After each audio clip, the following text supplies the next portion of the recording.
લોક સાહિત્યકાર દેવાયત ખાવડના ડ્રાઈવર પર થયેલા હુમલા અને 5 લાખ રૂપિયાની લૂંટ મામલે એક અઠવાડિયા બાદ ફરિયાદ નોંધાઈ છે। ચાંગોદર પોલીસ મથકે 8 લોકો વિરુદ્ધ ધાડની ફરિયાદ તો દેવાયત ખાવડ વિરુદ્ધ ફરિયાદ નોંધી વધુ તપાસ શરૂ કરી છે। સાથે જ લૂંટી લેવાયેલી ગાડી પણ પોલીસે અવાવરૂ જગ્યાએથી તળાવ પાસેથી કબજે કરી હોવાની વિગતો સામે આવી છે। અમદાવાદના ચાંગોદરા વિસ્તારમાં આવેલા સનાથલ ગામ ખાતે 20 ફેબ્રુઆરીએ ડાયરાના કાર્યક્રમમાં દેવાયત ખાવડ હાજર ન રહેતા તેની કાર પર હુમલો કરી 5 લાખની લૂંટ ચલાવવામાં આવી હતી। જે મામલે એક અઠવાડિયા બાદ ચાંગોદર પોલીસે ભગવતસિંહ ચૌહાણ, ધ્રુવરાજસિંહ ચૌહાણ, રામભાઈ ચૌહાણ, મેઘરાજસિંહ અને અન્ય 4 લોકો વિરુદ્ધ ધાડની કલમો હેઠળ ગુનો નોંધ્યો છે। તેમજ હુમલો કરનાર ભગવતસિંહે પણ દેવાયત ખાવડ વિરુદ્ધ 8 લાખ રૂપિયાની છેતરપિંડીની ફરિયાદ કરી છે। એટલે રૂપિયા મેળવી ડાયરામાં ન આવવા બદલ ફરિયાદ નોંધી પોલીસે તપાસ હાથ ધરી છે। 20 ફેબ્રુઆરીએ ભગવતસિંહના પિતાની પુણ્યતિથિ નિમિત્તે ડાયરાનું આયોજન કરવામાં આવ્યું હતું, જેની જવાબદારી દેવાયત ખાવડે લીધી હતી। પરંતુ દેવાયત ખાવડ આણંદના સોજિત્રા પાસે આવેલા પીપળાવ ગામમાં ડાયરો કરતા હતા અને સનાથલ ગામમાં ડાયરો કરવા આવ્યો ન હતો, જેથી ઉશ્કેરાઈ ટોળાએ દેવાયત ખાવડની ગાડી પર હુમલો કર્યો હતો અને લૂંટ ચલાવી હતી। જે બાદ પોલીસ ફરિયાદ માટે કહેવા છતાં એક પણ પક્ષ ફરિયાદ કરવા આવ્યો ન હતો। જોકે ગઈકાલે બંને પક્ષો એક સાથે સામે ક્રોસ ફરિયાદ નોંધાવી છે। જે ફરિયાદના આધારે પોલીસે આરોપીઓને ધરપકડ માટેની કાર્યવાહી શરૂ કરી છે। ચાંગોદર પોલીસે બનાવને ક્રોસ ફરિયાદ દાખલ કરી છે, તો બીજી તરફ દેવાયત ખાવડની લૂંટી લેવાયેલી ગાડી બિનવારસી કબજે કરી છે। સાથે જ આ ગુનામાં સંડોવાયેલા તમામ આરોપીઓની ધરપકડ માટે અલગ અલગ ટીમો બનાવી છે, તો બીજી તરફ આરોપીઓનો ગુનાહિત ઇતિહાસ તપાસી પાસા સહિતની કાર્યવાહી ગ્રામ્ય પોલીસ દ્વારા કરવામાં આવશે તેવી વિગત જાણવા મળી છે।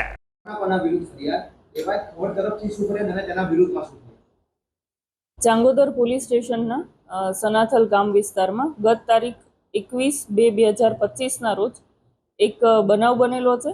જે બનાવની સમગ્ર હકીકત એવી છે કે સનાથલ ગામના ભગવતસિંહ ચૌહાણ તેમના પિતાની પ્રથમ વાર્ષિક પુણ્યતિથિ હતી, જે નિમિત્તે તેમણે લોક ડાયરો, જમણવાર, બ્લડ ડોનેશન કેમ્પ વગેરેનું આયોજન કરેલું હતું અને આ લોક ડાયરા માટે તેમના ઘણા જૂના અને ખાસ મિત્ર દેવાયત ખવડનો સંપર્ક કરેલો, જેથી લોક ડાયરાની સમગ્ર જવાબદારી દેવાયત ખવડનાઓએ લીધેલી હતી અને આ જવાબદારી અંતર્ગત સંગીતના તમામ સંસાધનો, સંગીત કલાકારો એ બધું જ દેવાયત ખવડ લાવવાના હતા। જેથી રાતે 8 વાગે દેવાયત ખવડ ત્યાં ભગવતસિંહજીને ત્યાં પહોંચી જાય છે અને ત્યારબાદ ત્યાં સાથે જમે છે અને પછી તેમને બીજી જગ્યાએ ડાયરાનું નક્કી કરેલું હોય, જેથી એ 9 વાગે ત્યાંથી રવાના થઈ જાય છે અને આણંદ જિલ્લાના સોજિત્રા તાલુકાના પીપળાવ ગામ ખાતે બીજા ડાયરામાં જાય છે। અહીંયા અન્ય કલાકાર ડાયરો ચાલુ રાખે છે।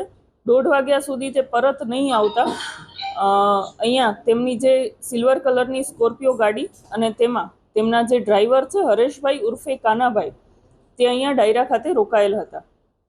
અહીંયા તેમની કાર મૂકીને ગયેલા હતા, જેથી 1:30 વાગ્યા સુધી આયોજક તરફથી તેમને આશરે 50 જેટલા કોલ કરવામાં આવતા તેમનો જવાબ નહીં મળતા દેવાયત ખવડ હવે ડાયરા માટે આવવાના નથી અને બધા લોકો જે છે એ ત્યાંથી નીકળવા માંડેલ હતા। જેથી ભગવતસિંહ, તેમના ભાઈ રામભાઈ, તેમના ભત્રીજા ધ્રુવરાજસિંહ અને અન્ય જે માણસો છે તેમણે ડ્રાઈવરની પૂછપરછ કરેલી અને ત્યારબાદ ડ્રાઈવર ત્યાંથી સ્કોર્પિયો ગાડી લઈને નીકળ્યા। આશરે 1:30 વાગ્યાની આસપાસ સનાથલ ગામના જે સીમ છે ત્યાં આગળ આવતા ત્યાં એક બ્લેક કલરની થાર ગાડી અને વ્હાઇટ કલરની ઇનોવા, આ 2 કારમાં રામભાઈ, તેમના દીકરા ધ્રુવરાજ અને તેમની સાથે મેઘરાજ જે છે સાણંદના રહેવાસી છે અને અન્ય અજાણ્યા 4 માણસો, આ લોકો ત્યાં રાહ જોઈને ઊભા હતા અને તેમણે તેના ડ્રાઈવરની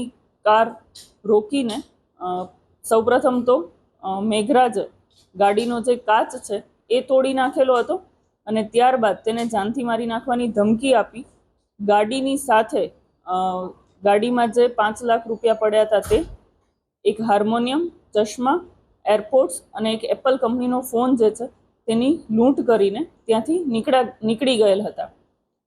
ત્યારબાદ આ ડ્રાઈવર છે ચાલતા સનાથલ ટોલનાકા પાસે આવીને તેમણે દેવાયત ખવડને જાણ કરેલ હતી। તેણે પોલીસને જાણ કરવાનું કહેતા તેમણે તાત્કાલિક પોલીસને જાણ કરેલ હતી, જેથી ચાંગોદર પોલીસ સ્ટેશનની પીસીઆર ઘટના સ્થળે પહોંચેલ હતી.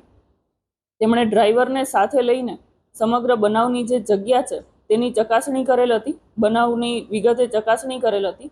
ત્યારબાદ તેમના ડ્રાઈવરે તેવું જણાવેલ કે અમે આવતીકાલે ફરિયાદ કરવા માટે આવશું, જેથી ત્યારબાદ ગઈકાલે 27 તારીખના રોજ તેમના ડ્રાઈવર દ્વારા કાનાભાઈ હરેશભાઈ ઘેડ દ્વારા આ સમગ્ર બનાવ બાબતે ફરિયાદ આપતા પોલીસે ગુનાહિત કાવતરું, લૂંટ અને જાનથી મારી નાખવાની ધમકી BNSની આ કલમ હેઠળ ગુનો દાખલ કરી આગળની તપાસ ચાંગોદર PI AP ચૌધરીનાઓ ચલાવી રહેલ છે. હાલ અત્યાર સુધી તપાસમાં FSLની મદદથી ગાડી રિકવર કરવામાં આવેલી છે અને ગાડીની સાથે હાર્મોનિયમ અને ફોન રિકવર કરવામાં આવેલો છે. મેડમ, એક ઓડિયો બી વાયરલ થયો હતો, જેને ધમકી આપતો દેવાય ખવડ અને જે આયોજક હતા, એ સંદર્ભમાં કઈ ફરિયાદ હતી? આજે ફરિયાદ દાખલ થઈ, એમાં જે આ સમગ્ર લોક ડાયરાનું આયોજન જેમના દ્વારા કરવામાં આવેલું હતું, ભગવતસિંહ, તેમના દ્વારા દેવાયત ખવડ વિરુદ્ધ ફરિયાદ આપવામાં આવેલી છે કે તેમણે તેમની સાથે વિશ્વાસઘાત, છેતરપિંડી કરેલ છે અને તેમને જાનથી મારી નાખવાની ધમકી આપેલ છે. સમગ્ર લોક ડાયરાનું સૌપ્રથમ આયોજન કરવાની તેમણે જવાબદારી લીધેલી હતી, જેના પેટે તેમણે 8 લાખ રૂપિયા નક્કી કરેલા હતા. તે 8 લાખ રૂપિયાની રકમ લઈને ત્યારબાદ તે લોક ડાયરામાં ઉપસ્થિત નથી રહ્યા અને ફોન પર તેમને જાનથી મારી નાખવાની ધમકી આપેલ છે. જે અનુસંધાને ભગવતસિંહજી જે ફરિયાદી છે તેમની ફરિયાદ લઈને દેવાયત ખવડ વિરુદ્ધ ગુનો દાખલ કરવામાં આવેલો છે. મેડમ, અગાઉ દેવાયત ખવડ વિરુદ્ધ અથવા તો આ ગુનામાં જે અન્ય આરોપી છે તેમનો ક્રિમિનલ હિસ્ટ્રી શું છે, તેમના વિરુદ્ધ અગાઉ કોઈ ગુના ખરા? ભગવતસિંહ જે ફરિયાદ આપેલી છે તેના આરોપી દેવાયત ખવડ છે અને તેમના વિરુદ્ધ અગાઉ રાજકોટ ખાતે ગુના દાખલ થયેલા છે. આ સિવાય અન્ય કોઈ જગ્યાએ પણ ગુના દાખલ થયેલા છે કે કેમ તેની તપાસ હાલ ચાલુમાં છે. અને જે હરેશભાઈ ઉર્ફે કાનાએ જે ફરિયાદ આપેલી છે તેમાં જે મેઘરાજ આરોપી છે તેને પોલીસે હાલમાં હસ્તગત કરેલો છે અને તેના વિરુદ્ધ અગાઉ ગુના દાખલ થયેલા છે.